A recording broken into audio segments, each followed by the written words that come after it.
Listen to this podcast now on the Red Apple Podcast Network. The Idea Gen Global Podcast with George Sifakis. I'm George Sifakis. In a world overflowing with noise, there is one forum where the world's smartest voices connect, where visionaries sit at the same table as innovators, and great minds don't just talk, they act. Download all of Red Apple Media's podcasts right now through your favorite podcast platform. WABC New York, WRCR Haverstraw, and 107.1 WLIR Hampton Bays. It's the 77 WABC News Hour. Talking the news with Noah Layden. All the news you need to know with Joe Nolan, traffic, Justin Ellick, sports. And now, Talking the News with Noah on 77 WABC. Yes, that's me. Good morning. It is Thursday, December 4th. Your forecast from the 77 WABC Weather Center. Clouds this morning, sunshine this afternoon, high 40. Tonight and overnight, clear, low 20, and then Friday colder, sun and clouds, high 31. If you're walking out the door with us right now, it is 30 clear in Peekskill up in Westchester County, 31 and clear in Nutley over in New Jersey, and it's 30 and clear right outside our Midtown studios. This is the Top 5 at 5. The Rock Center Christmas tree is lit, so here come the crowds. You're gonna have to pry those Metro cards out of some strap hanger's hands. A Brooklyn basketball standout lies in a hospital bed hoping for the best. Some newly minted mayors in New Jersey speaking out. And we'll tell you why people are flocking to a pond on Long Island.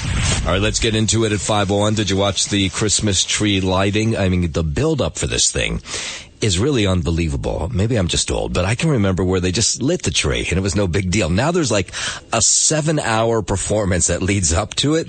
And Reba McEntire was hosting it last night, and there was just tens of thousands of people around the Christmas tree outside the Rock Center last night. Judy Ross, this is this woman from East Greenbush, New York. She donated the tree that was on her property in honor of her late husband and some other family members. Of course, she was on hand for it as well. She says the tree had been planted by her great-grandparents back in the 1920s. Now it is everybody's tree, the Christmas tree. And, you know, there was that moment right at 10 o'clock. You had to wait till 10 o'clock. People got there. I was driving home yesterday at 11:30, and there were people already there lining up to see the Christmas tree. So it's kind of become like watching the ball drop. So then you have the moment where they finally light this thing. Yeah, that's what it sounded like. A friend of mine who was working it last night, a police officer, who works here in the city, he was telling me, I mean, it was just a zoo, a total zoo, but they were there to protect everybody. He said, you know, it's fun, but it's just people packed in like sardines. Madness. It's complete madness down there. There's so many people. It's impossible, and everyone walks so slow, so it's hard to get through. Yeah, well, that's the problem this time of year, is everybody does walk so slow, and then the sidewalks are just packed. But it's fun.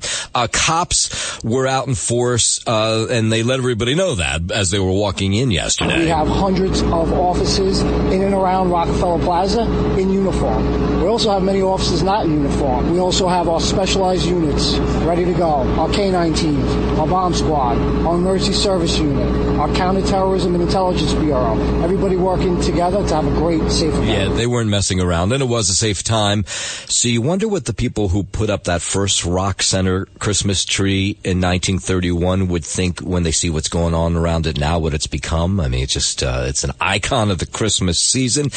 And when you put a microphone into that crowd yesterday, they're just people from all over the world. Atlanta, Georgia. Dayton, Ohio. Dublin. Grand Rapids, Michigan. England. All the way from Lubbock, Texas. We're from Texas. We're here from Chicago. I live in Maine. Well, I've been seeing this tree for 41 years now. Really? So it's 41 trees I've seen. Oh, my God. It's beautiful trees. 41 times to see the Christmas tree? Because it's beautiful and gets you in the Christmas holiday spirit. It's so iconic. You know, it's just one of those things that it'd just be nice to see in person. We don't do things like this in Lubbock. I mean, we've got, you know, trees that, you know, we have a Santa Land and we have things like that.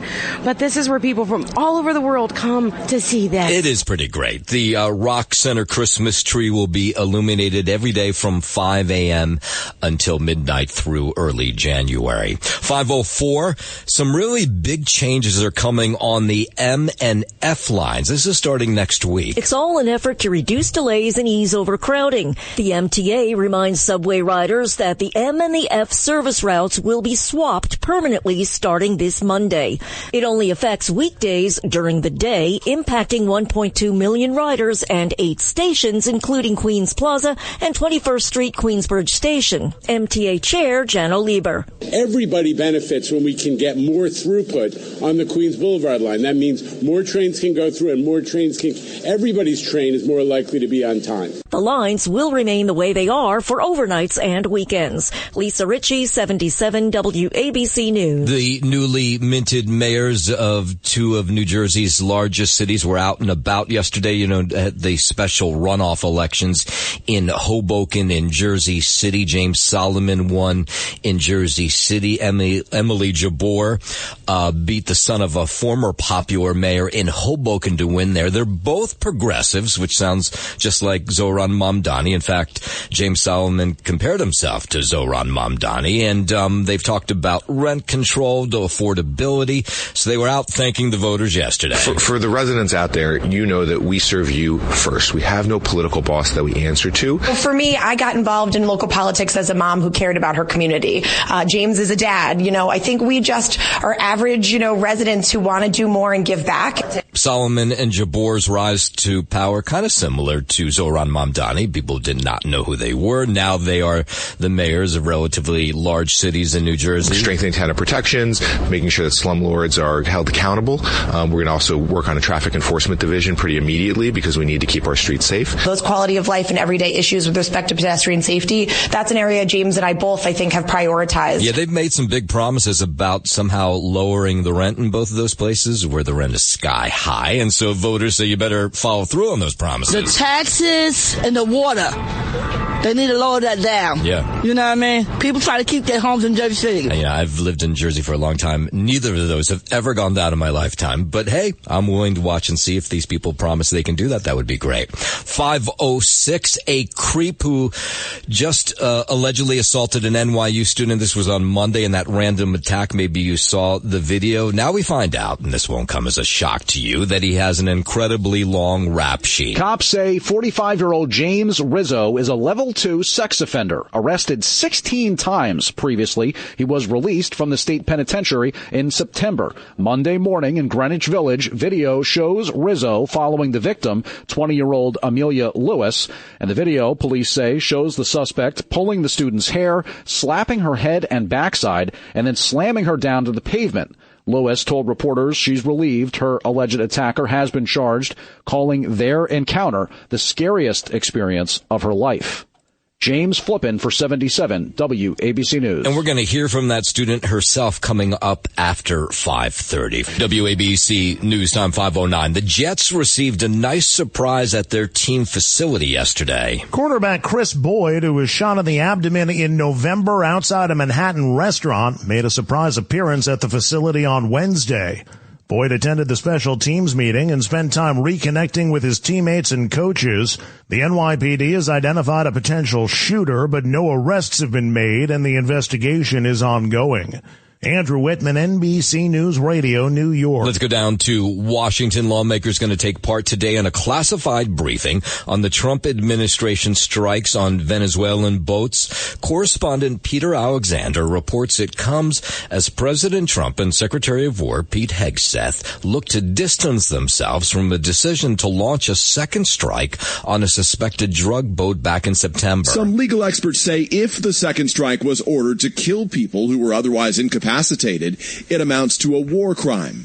Hegseth saying Admiral Frank Bradley, the commander of the operation, made the decision, adding that he stands by it. Now, according to The Hill, Frank Bradley will provide information on the controversial strikes during this briefing with senior members of the Senate and House Armed Services Committee. Killing survivors of the initial attack, according to one U.S. official and a source familiar with the Pentagon's actions. Hegseth saying yesterday he watched the first strike live, then left for other meetings before learning a second strike took place. All right, we'll learn more, I guess, as the day wears on. 5:10, the Kremlin says the Russia-U.S. talks on a Ukraine peace deal ended yesterday with no real breakthroughs. Correspondent Keir Simons reports the discussions that included Russian President Vladimir Putin, U.S. envoy Steve Witkoff, and President Trump's son-in-law Jared Kushner lasted for about 5 hours. We could agree on some things, Putin's aide told reporters afterwards, but a number of proposals drew criticism from Putin.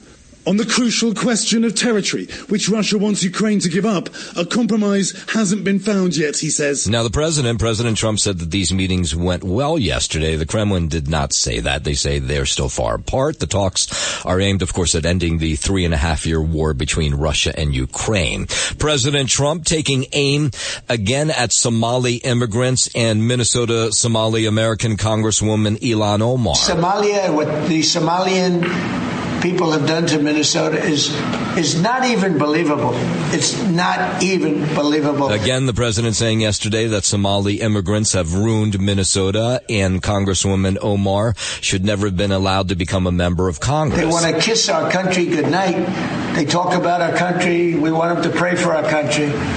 This is not the people living in Minnesota. They shouldn't even be allowed to be congresspeople because they don't represent the interests of our country. Now, his comments come as ICE has reportedly started an immigration operation in Minnesota targeting Somali communities, and that Somali community is on edge. One of them here, Minnesota college student Bushra Mohammed, emphasized that many in the Somali community that he knows are U.S. citizens. They are afraid. Yeah, I've heard of people carrying extra identification on them, like passports. Yeah, she says she's fearful, and she says that she has an American passport. She's an American citizen. There's a lot of fear right now and a lot of confusion because it has been said multiple times that a lot of us are United States citizens. So the elders in our community are confused and they're scared for their children. It is hurtful to be called garbage.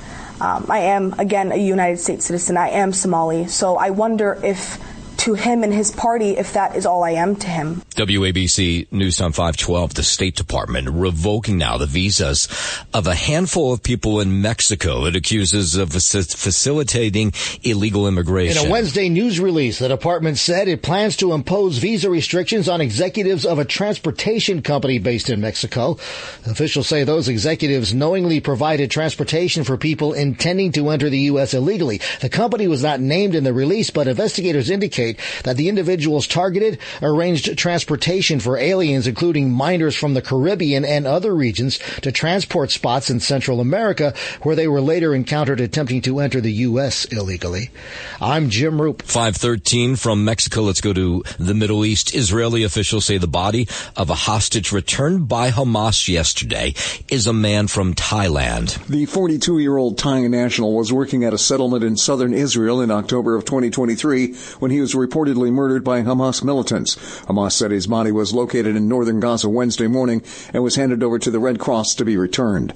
The Israeli Prime Minister's office says just one more slain hostage remains in Gaza, the body of a police officer who was killed while battling militants during the October the 7th attack, and that they are working tirelessly to bring him back for burial. I'm Mark Mayfield. Let's bring it back home down to Washington, D.C. Everybody trying to figure out how to bring down the soaring prices on cars. President Trump rolling back fuel economy standards for American auto producers. The president lowering standards that were set by the Biden administration that required passenger cars and light trucks to have a fuel efficiency of around 50 miles per gallon by 2031. And people want the gasoline car. They want everything. They want electric. They want to have lots of alternatives. But they do want the gasoline car. Right now, it's leading away by a lot. And the president says the old standards would only jack up the price of vehicles, and a move to force American families to buy higher-priced EV cars and trucks is just not working. Biden's burdensome regulations help cause the price of cars to soar more than 25%. And in one case, they went up 18% in 1 year. I've never had a group of people come to me more more powerfully and really just devastated that they had to do it. It was killing them than the automobile manufacturers, the tailpipe emission standards. Yeah, and those automakers, they were at the White House yesterday applauding the president for those moves, for that big announcement that he made yesterday. In a moment, we'll go down to Florida, where Governor Ron DeSantis has a big warning for Republicans around the nation. We'll get into that in just a moment. Reverse 515. Let's head over to the 77 WABC Sports Desk. Good morning, Justin Ellick. Good morning to you, Noam Layden. We'll start here at the Garden. Karl Anthony Towns had 35 points, 18 rebounds, and 5 assists. Jalen Brunson scored 26 points, and the Knicks beat the Charlotte Hornets 119-104. Mikal Bridges had 16 points. Deuce McBride scored 15, and Josh Hart had 15 as well. 8 assists and 8 rebounds.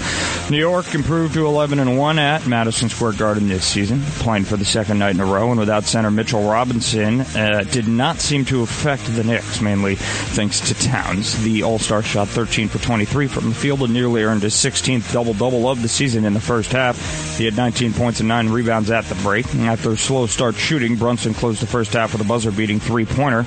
The Knicks captain scored 18 points over the final 24 minutes, including his 3 to close that first half. Keyed by Brunson, New York outscored Charlotte 42-24 over a 13-plus minute span in the second half. Up next for the Knicks, they'll host the Utah Jazz tomorrow night. In Chicago, Michael Porter Jr. had 33 points and 10 rebounds, and the Nets won consecutive games for the first time this season, beating the depleted Bulls 113-103. Noah Clowney scored 18 of his 20 points in the second half to help the Nets improve to 5-16 on the year. Nick Claxton had 14 points, 9 assists, and 8 rebounds. Porter hit 4 of his 5 3-point baskets in the second half as Brooklyn pushed back after Chicago narrowed the Nets' lead to as little as 5. Up next for Brooklyn, they'll host aforementioned Utah tonight at 7:30. Head to the ice in Jersey, where the Devils got blanked 3-0 by the visiting Dallas Stars. Jacob Markstrom allowed 3 goals on 28 shots for New Jersey, which lost a third game in a row, and for the 6th time in their past 9. Top player Jack Hughes has been out this entire stretch and is expected to miss at least another month after undergoing surgery repairing non-hockey finger injury. Up next for the Devils, they'll host Vegas come Friday night. 2 7 p.m. puck drops on the ice tonight to look forward to. The Rangers are out in Ottawa against the Senators, and the Islanders will welcome in the Colorado Avalanche. And it is Thursday, which means the start of Week 14 across the NFL. Thursday Night Football tonight, 8:15 p.m. kickoff. As always, it's the 6-5-1 Cowboys in Detroit against the 7-5 Lions. Oh, that's a good game. Yeah, it is a very good game. Good NFC seeding implications there. And the Lions, they are a 3-point home favorites in that contest. That is your Sports Noam, and I'm Justin Ellick on 77 WABC. WABC News Time 519. Let's go down to Florida. Florida Governor Ron DeSantis, he is cautioning Republicans all across the country to pay attention to the results from Tuesday's special election in Tennessee. It was a congressional seat that was open, and the Republican there, Matt Van Epps, he defeated the Democrat by 8 points, but it was a district where President Trump had won by more than 20 points the November before. And he says, we should watch that. That means people are not happy with what Republicans are doing. You have every election that's happened has been a 10 to 15 point swing, towards the Democrats. That's just what's happened. And then he's, of course, pointing to November, where in Virginia, New Jersey, Democratic governors won very easily. And then, of course, the Mamdani win, which was not a shock here in New York. But he says Republicans need to inspire the base now, long before next November, when the midterm elections take place. Or he says the party could be in for a world of hurt. Based off the House's performance, in 25, would they keep the supermajority if the election were today? No, I don't think they would. Yeah, he says that he believes Republican House leadership is undermining their own key issues, and that is going to threaten to turn out the base. And he says they can still turn it around because it's only December. Tell them you think you want to make universities woke again. See if they'll vote for you for that. Tell them you wanted to make Florida a sanctuary state, the bill I vetoed at the special session. Yeah, he says look to Florida and see why he's been so successful, as he says he hasn't fallen prey to some of those Democratic issues. 521, President Trump defending his pardon of Texas Democratic Congressman Henry Cuellar. Trump says the case against him was one of the clearest examples of the Biden administration administration weaponizing the justice system against their political opponents. He was treated very badly because he said that people should not be allowed to pour into our country. And he saw what was happening. And as soon as he made that statement, I then said, I'll bet he gets indicted. Cuellar and his wife, Imelda, were indicted on federal bribery and money laundering charges last year. He's a respected person.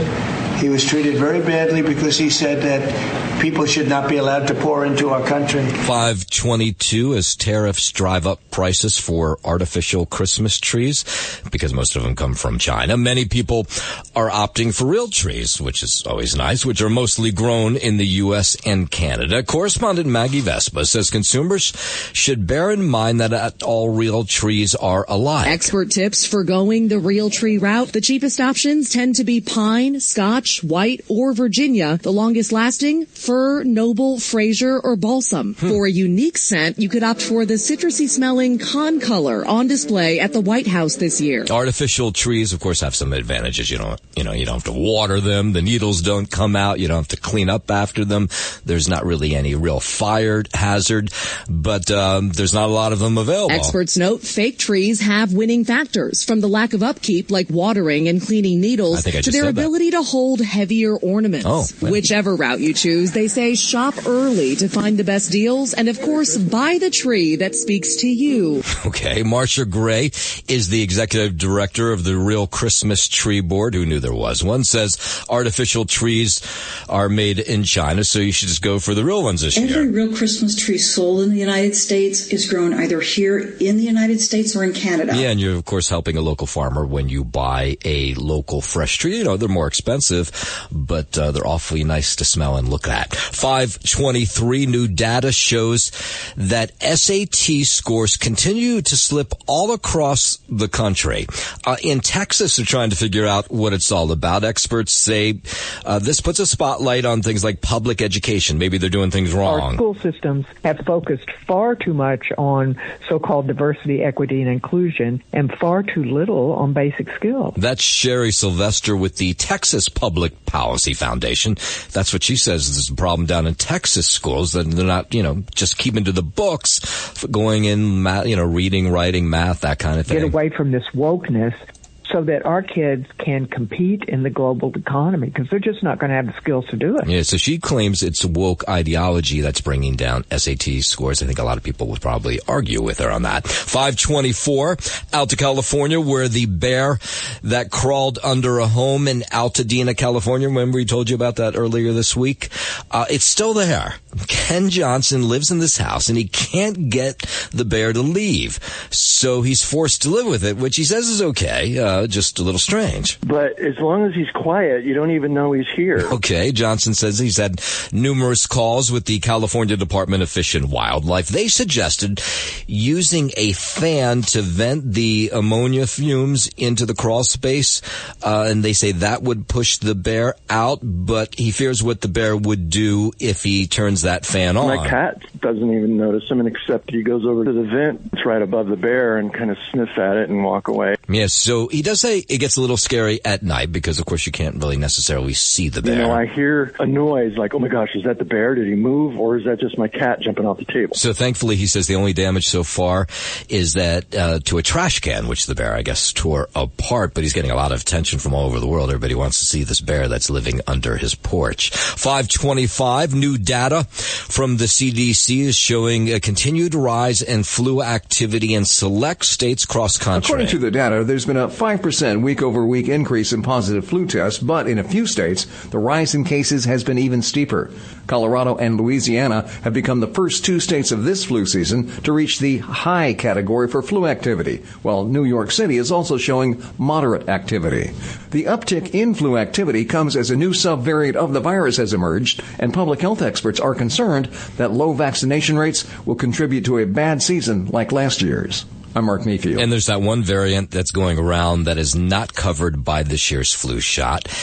They didn't anticipate it. They didn't see it coming. But, of course, they say you should roll up your sleeve anyway because the flu shot does cover a lot of other variants that are going to go around this season no matter what. 526, an expert is giving some advice on how to lower the chances of getting sick while traveling for the holiday season. I think going to guess that a lot of this is obvious, but Dr. Donald Dumford is an infectious disease specialist at the Cleveland Clinic. He says you should wash your hands frequently, wipe down any high-touch surfaces like shared armrests or food trays on a plane. I always feel like the plane is the best place to get sick. We need to think about getting our flu vaccine, and consider getting our COVID vaccine, especially for those that are elderly or have a compromised immune system. Right. Don't just consider about your own health status, but think about the health status of those around you. Yeah, I knew it was all going to be obvious stuff. He says those traveling internationally should consult with the doctor to see if any other precautions are needed, such as getting a booster shot for things like measles.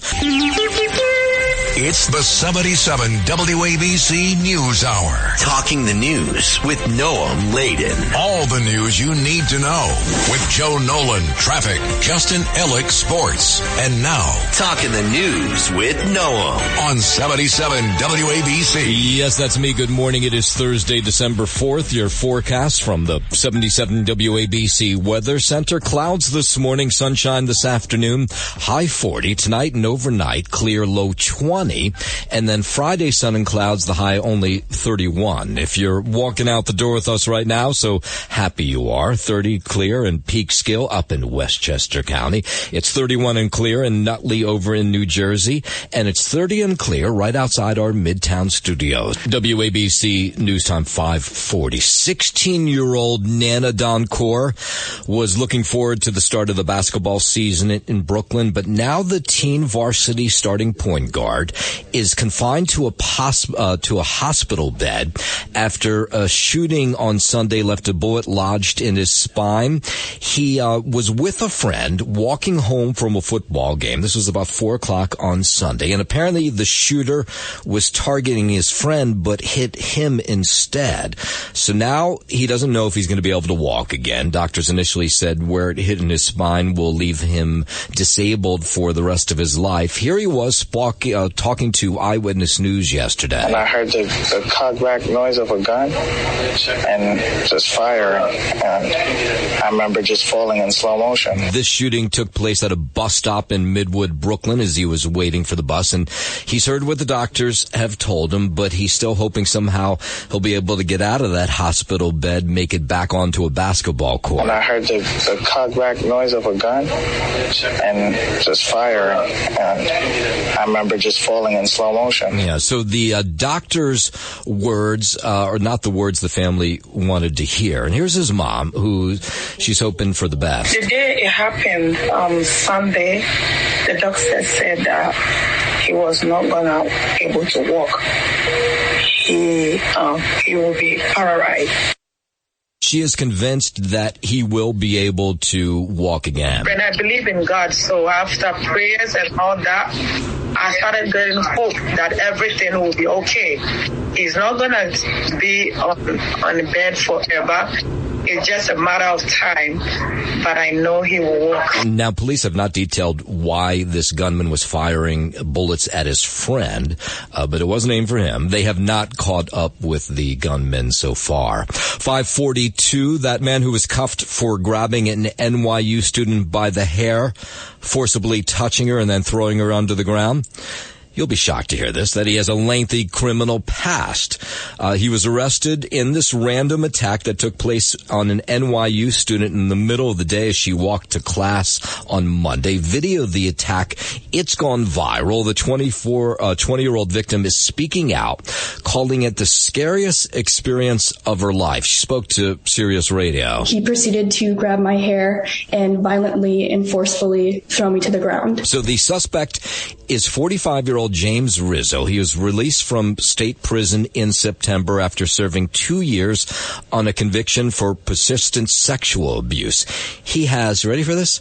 16 prior arrests, including one in December for 2023, for forcible touching when police say he groped a 33-year-old woman in the West Village, and then said stuff to her that was just incredibly creepy. Police say he is a level 2 sex offender for that 2023 forcible touching arrest. He's also been charged for attempted murder back in 1997 for beating and stabbing a man in Brooklyn when he was 17 years old. So, of course, the question begs, eggs. What the hell is this guy doing on the street? And this poor 20-year-old college student, her name is Amelia Lewis, says, she was just innocently walking down the street, and she says, thank God she's okay, because she says when she hears about his past, she realizes this thing could have got a whole lot worse than it was. He targets me and follows me from behind, so this is no way I could have seen it. I'm so grateful I wasn't alone on like a dark, abandoned street with no people around, and also I'm so thankful that no weapons were involved, because this could have been so much worse knowing now who he actually is. Yeah, Amelia Lewis, by the way, saying she's so grateful for the people who ran to help her after this guy attacked her on Monday. 5:44, new video showing us the moments police say an 11-year-old was robbed at knife point in East Flatbush. Middle of the day, Utica Avenue, Avenue H, a group using scooters as weapons went up to this kid. They pulled knives on him. They took his jacket off, took his phone, all kinds of things, a backpack.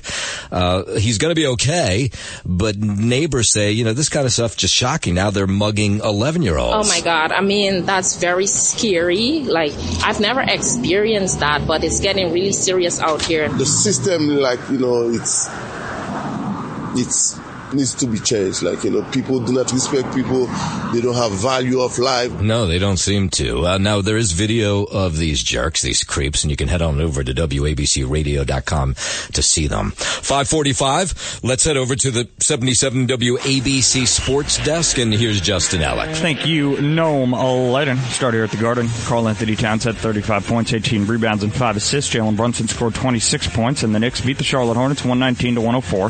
Mikal Bridges had 16. Juice McBride scored 15. And Josh Hart had 15, 8, and 8. New York improved to 11-1 at MSG this season, playing for the second night in a row and without center Mitchell Robinson. He's got a left ankle management issue. Did not seem to affect the Knicks, though, mainly thanks to Towns. The All-Star shot 13 for 23 from the field and nearly earned his 16th double-double of the season in the first half. He had 19 points and 9 rebounds at the break. And after a slow start shooting, Brunson closed the first half with a buzzer-beating three-pointer. The Knicks captain scored 18 points over the final 24 minutes, including his 3 to close the first half. Keyed by Brunson, New York outscored Charlotte 42-24 over a 13-plus minute span in the second half. Up next for the Knicks, they'll host the Utah Jazz tomorrow night. In Chicago, Michael Porter Jr. had 33 points and 10 rebounds, and the Nets won consecutive games for the first time this season, beating the depleted Bulls 113-103. Noah Clowney scored 18 of his 20 points in the second half to help the Nets improve to 5-16. Nick Claxton had 14, 9, and 8. Porter hit 4 of his 5 three-point baskets in the second half as Brooklyn pushed back after Chicago narrowed the Nets' lead to as little as 5. Up next for the Nets, they'll host aforementioned Utah tomorrow night, or tonight, I should say, at 7:30 p.m. To the ice in Jersey, the Devils got blanked 3-0 by the visiting Dallas Stars. Up next for the Devs, they'll host Vegas come Friday night. 2 hockey games to look forward to tonight and 2 7 p.m. puck drops at that. The Rangers are up in Ottawa against the Senators, and the Islanders will welcome in the Colorado Avalanche. And it is Thursday, which means the start of Week 14 in the NFL. 8:15 p.m. kickoff as always. 6-5-1 Cowboys in Detroit against the 7-5 Lions. The Lions there are 3-point home favorites. That's your Sports Know, man. I'm Justin Ellick on 77 WABC. WABC News Time 549. NYPD looking for 6 men involved in a fiery attack on a business in the West Village. They believe a device, possibly a Molotov cocktail, thrown through the window of a smoke shop on Christopher Street. This was early yesterday morning. Nathan, who lives in the neighborhood, he heard this whole thing. It was a very quick, fast explosion. I thought it was potentially like a gas leak or something like that. But yeah, definitely not something I've heard in the city before. The incident resulted in a fire, shattered glass around several businesses, including a barber shop, a pizza place on either side of this business. It was me from asleep, and I'm a very heavy sleeper. I faced the back of the courtyard. I never get woken up, so it was very, very shocking. I bet it was. The police are passing around pictures of the people involved. They don't really know what the motive is here. Okay, they're going to rip that Metro card out of your hands come December 31st. It will no longer longer be of any use to you. And if you have money on that Metro card and you're still using it, you can switch it over to one of the Omni cards or use it as part of your tap and pay technology, which most riders use. So there are people, they just love their Metro card. They don't want to give it up, but too bad they're getting rid of the Metro card. And you can trade it in for this Omni card, and they'll do the transfer for free now for the next couple of weeks, but after December 31, they'll charge you for that. So just to give you a sense of what it's like, 93% of people who use the subway or bus now are using the tap and pay technology, which is using your phone. And so 7% are still holding on to that Metro card. So here's people from the MTA who say, you just got to give it up. The Metro card is retiring, and we have been advertising that for quite some time. And, everyone back at the headquarters have been working for years for this moment. So in this moment, again, it is free now to switch over the Metro card balance to an Omni card. Asking customers to visit our customer service centers that are in the boroughs, in your community, and transfer those balances onto an Omni card. And so much so, we're making it easy and seamless, and we're waiving that fee. It's kind of like when they tried to take the tokens away from people. There were people who were really upset about this. Same with the Metro card. There are people who say they've done it. They've given up the Metro card. They have the Omni card, but it doesn't work like the Metro card. They need to fix the Omni card because it's not working properly, and people are getting robbed with the Omni card. Okay, and the part of the reason they want to go to this tap and go or the Omni card is now the MTA will be able to tell if you've paid for a fare now, because they can just look at your phone, right? I mean, it's as easy as that, or the Omni card, and see if you paid. And because so many people don't pay anymore, especially on buses, what they're going to do, the MTA, is once this system is instituted, which it really is, 93% of riders are doing it, but come January, they're going to start putting these fare agents on buses, especially because that's where most people aren't paying, and they'll look at your phones. They'll say, wait a minute, I got to see if you paid or not. So once we get rid of coin on bus, which is not widely used at all anymore, and have a full tap and ride system, that's when we can go to full fare validation anywhere, anytime. Yeah, I'm going to try to figure out how this is going to work. That's the MTA chair, by the way, Jenna Lieber. They'll come up to you and say, I need to see your phone. I don't know how people are all going to react to that, but they'll say, we need to see your phone to make sure you paid. We will be able to have fare enforcement agents get on a bus and say to anybody, please show me your phone, show me your Omni card, show me that you paid. Don't see that going well. By the way, the MTA also reminding us, since we're talking everything subway, that subway riders at the agencies swapping M and F service routes permanently. This was going to start Monday. It's a big deal. It'll be swapped during weekdays during the day, impacting about 1.2 million riders. It involves 8 stations, including Queens Plaza, and I think it also includes 21st Street, Queensbridge Station. So a lot of people are going to be affected by this. Everybody benefits when we can get more throughput on the Queens Boulevard line. That means more trains can go through and more trains can... Everybody's train is more likely to be on time. Yeah, that's what they say. The MTA says data shows the swap will reduce delays and ease overcrowding on those trains. 554 up to Connecticut, where 2 bodies were found in Stanford after a police standoff ended in now what they believe was a suicide. It all started around 9:15 Tuesday morning when a state marshal tried to serve an eviction notice on Oaklawn Avenue in Stamford to Jed Parkington. The 63-year-old was barricaded inside, shooting at and standing off with cops for 5 hours, then a lone gunshot inside. Police went in and found a number of weapons, including pipe bombs and grenades. They also found Parkington dead from a self-inflicted shot, and upstairs, a decomposing body. Investigation is continuing. Andrew Whitman, NBC News Radio, Connecticut. 2 big cities in New Jersey right on the other side of the Hudson going to have new mayors for the first time in a long time. In Hoboken, it had been Ravi Bala for years. In Jersey City, it was Stephen Fulop for years. But in this runoff election that took place Tuesday night, it's new people who are going to be in charge. James Solomon, who is a progressive, says he's sort of like a Zohran Mamdani for Jersey City. And Emily Jabor She also is a progressive. The two, they say, have been in touch with each other because the towns are right next to each other, and they're going to have to do a lot to get their agenda done, which is all about affordability. They say they're going to somehow lower the rent in these two towns where the rent is about the same as it is in Midtown Manhattan. For the residents out there, you know that we serve you first. We have no political boss that we answer to. For me, I got involved in local politics as a mom who cared about her community. James is a dad. I think we just are average, residents who want to do more and give back. Yeah, they have promised a lot, so they'll be sworn in on January 15th. One person in New Jersey, $90 million richer. They hit Tuesday's mega million jackpot. Here's somebody from the Lottery Commission. Every time I meet lottery directors from other states, they say the biggest complaint that they hear is how come only people in California and New Jersey win Powerball or Mega Millions. There's an awful lot of people in California buying Powerball and Mega Millions tickets, and there's an awful lot of lucky people in the state of New Jersey that are buying Powerball and Mega Millions tickets. Oh, so this ticket was sold at Garden State News. That's on Bergen Line Avenue in Union City. The winner, who will, if they take all cash, $41 million, they have not come forward. And we'll end with this story. A rare mandarin duck has been spotted in a Stony Brook, Long Island community pond, and people from all over, these birders, they love seeing a bird that's rare, and they'll come from anywhere to spot it with cameras, just to take pictures of it. Lots of people flocking to see this rare mandarin duck, which sounds like something that might taste good on a plate. But I look for birds. It's like I'm out here all the time.